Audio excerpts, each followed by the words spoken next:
Þá skulum við kíkja hérna á dæmi 6103, fyndu hnit punktana P, Q og R. Hér erum við með A-lið og B-lið og við skulum þá finna punktinn P og takta eftir að það er hálfur, 1 og hálfur, 2 á e-ásnum og sama x-ásinn, hálfur, 1 og hálfur, 2 og svo framvegis. Þannig að við skulum finna punktinn P, byrjum að tella til vinstri, hálfur, 1 og hálfur, 2 til vinstri, sem þýðir að x er -2, en ég hvorki fara upp eða niður, þá er ið 0. Þannig að punkturinn fyrir P er -2, 0. Það er þessi hvíti punktur. Þá skulum við rekna Q-punktinn og hann er gulur.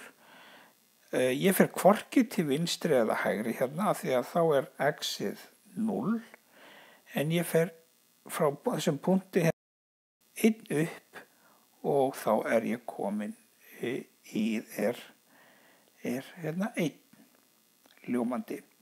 Ég er þá komin með Q-punktinn, x-ið er 0, ið er +1. Þá skulum við finna punktinn R.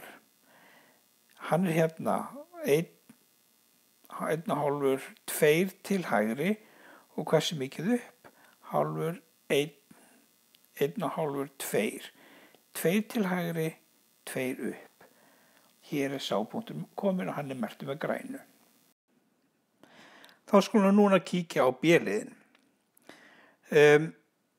Þar er P-punkturinn hérna og ef ég tel hérna frá 0 punktunum þá er það hálfur, 1, -1 þar að segja, -1 og hálfur, -2. Ok, hversu langt upp? Jú, hálfur, 1 og hálfur, 2. Punkturinn P er þá x-ið er -2 en y-ið er +2. Þá skulum við finna punktinn Q. Við förum hvorki til vinstri eða hægri og það þýðir að x-ið er 0. En hversu hátt upp erum við að fara? Jú, hálfur, 1 og hálfur, 2. Þannig að Q-ið sem er hérna gult er x-ið 0 og y-ið 2. Þá skulum við kíkja hérna á R-punktinn. Við förum þá til hægri, 1 og hálfur, 2 til hægri og hálfur, 1 og hálfur, 2 upp. Græni, hérna, R-punkturinn er þá 2. Taktu eftir hvernig línan hérna í A-liðnum hallar upp á við frá vinstri til hægri. Þegar hún hallar svona frá vinstri til hægri upp, þá er talað að hallartalan sé plús. Þegar línan hins vegar hvorki hallar til niður eða upp, þá er talað að hallartalan sé 0. Það sé engin halli á línunni. Taktu eftir hérna í 6104 sem við ætlum að fara í núna eftir augnablik. Þar hallar línan frá vinstri til hægri niður. Það þýðir að hallartalan er mínustala. Þegar að línan hins vegar er lóðrétt, bara beint upp eða niður, þá er talað að hallartalan sé svo mikil að hún er óendanlega stór. Nú, við skulum þá kíkja á dæmi 6104 og finna hnitin á punktunum P, Q og R. Nú, til þess að finna punktin P þá þarf ég að fara hálfan, 1 til vinstri. Hversu langt upp? Jú, hálfan, 1 og hálfur, 2 og hálfur, 3. Ég er að fara 3 upp sem þýðir að hnit P-punktsinn sem er hérna hvítt er -1 til vinstri og 3 upp. Þá skulum finna punktin Q. Taktu eftir að Q-in er hérna akkurat í krossinum þar sem x-ásinn og e-ásinn hittast. Þetta þýðir að ég hvorki að fara til hægri eða vinstri eða upp eða niður. Þessi punktur er 0. Það er að segja 0x, þannig að ég hvorki var til vinstri eða hægri og í er líka 0 vegna þess að ég er hvorki fara upp eða niður. Þannig að guli punkturinn á Q er þá 0, 0. Þá skulum við kíkja á R-punktinn. R-ið er þannig að ég þarf að fara 1 til hægri og hve mikið niður? Jú, hálfan, 1, 1,5, 2, 2,5, 3. 1 til hægri og 3 niður. Þetta þýðir að punkturinn er 1 mínus 3 eins og sést hérna í græna. Þá skulum við kíkja á B-liðin. Þar er P-punkturinn, hvað langt til vinstri? Jú, hálfur, 1, 1,5, 2, 2 til vinstri.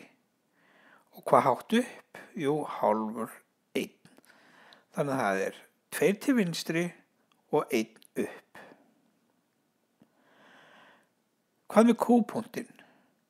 Jú, förum hérna til vinstri, hálfur, 1, 1,5, 2. Það þýðir að Q-punkturinn er hérna 2 til vinstri en hann er hvorki að fara upp eða niður sem þýðir að ígildið er þá 0. Þannig að punkturinn hér, Q, er mínus 2, 0. Þá skulum við kíkja á R-punktinn. Hann er hérna niðri. Við förum 2 til vinstri en hversu mikið niður? Hálfur, 1, 1,5, 2. Þannig að við erum frá 2 til vinstri og 2 niður. Það þýðir að R-punkturinn hérna grænn er mínus 2, mínus 2.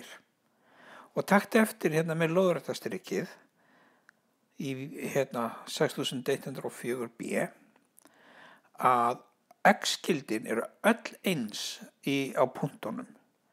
X er allstaðar mínus 2, hérna í hvíta, hérna í gula og hérna í græna, P, Q og R-punktunum. Og taktu eftir hérna með láréttu hliðina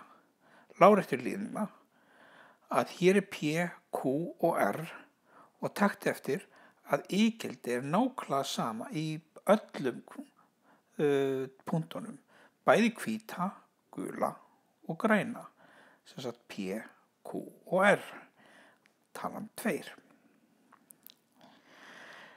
Nú, þá skulum við kíkja á dæmi 6105. Hér erum við með það sem kallast fleygbogi og við erum að finna punktinn A og þá gerum við nákvæmlega eins. Það skiptir ekki máli hver myndin er, við erum að vinna með hnitakerfi og þá erum við alltaf að finna punktana nákvæmlega eins og venjulega. Teljum hversu langt til vinstri við erum að fara. Hálfur, 1, 1,5, 2, 2 til vinstri og hvað langt upp? 1, 2. Nei, fyrirgefiði 0 og 1. Þannig að punkturinn A er 2 til vinstri eða mínus 2 og 1 upp. Þá skulum við finna punktinn B. Við finnum hvorki til vinstri eða hægri sem þýðir að x-gildið er 0. En hversu langt upp eru að fara? Jú, hálfur, 1, 1,5, 2, 2,5, 3. Þannig að punkturinn B, hérna gulur, er 0, 3. Þá skulum við finna punktinn C. Hvað þurfum að fara langt til hægri? Jú, hálfan og 1. 1 til hægri, það er x-ið. Þá skulum við finna i-ið. Hálfur, 1, 1,5, 2, 2,5. Þannig að græni punkturinn C er 1 og 2,5 og af því að það er brotin tala hérna í ígildinu þá nota ég semikomma til að skilja á milli x og y. Þá skulum við kíkja á D-punktinn. Hann er hálfur, 1, 1,5, 2, 2,5, 3. 3 til hægri og hvað mikið niður? Jú, það er hálfur, 1, 1,5. Þannig að punkturinn fyrir D er 3 og mínus 1,5. Og semikomma á milli út af því að y er brotintala. Þá skulum við kíkja á B-liðin. Hérna er A-punkturinn og við þurfum þá að tella hérna frá 0, 0, hálfan, 1 til vinstri og hversu mikið upp? Jú, hálfur, 1, 1,5, 2, 2,5, 3, 3,5, 4, 4,5. 1 til vinstri og 4,5 upp. Það er þessi punktur hér er hnitið komið. Hann er merktur hérna með hvítu og hérna x-ið er -1 og y-ið er 4,5. Þá skulum við kíkja á B-punktin. Ég fer hvorki til hægri eða vinstri en hálfan upp, sem þýðir að hnitið er 0 á x-gildinu og y-gildið er 0,5 og semikoma á milli af því að það er brotin tala inn í hérna á y-gildinu. Þá skulum við kíkja á C-punktin. Hvað þeir fara langt til hægri frá 0, 0? Jú, hálfur 1, x er 1 og hvað þeir fara hátt upp? Hálfur, 1, 1,5, 2, 2,5 upp. Gildið á C-punktinum er þá 1 og 2,5. X er 1 og y er 2,5. Þá er það D-punkturinn, hann er hérna uppi. Hvað þarf ég að fara langt til hægri? Jú, hálfur, 1, 1,5, 2 til hægri. Og hversu langt upp? Jú, 4,5 upp, sem þýðir að D-punkturinn er 2 og 4,5. X er 2, y er 4,5.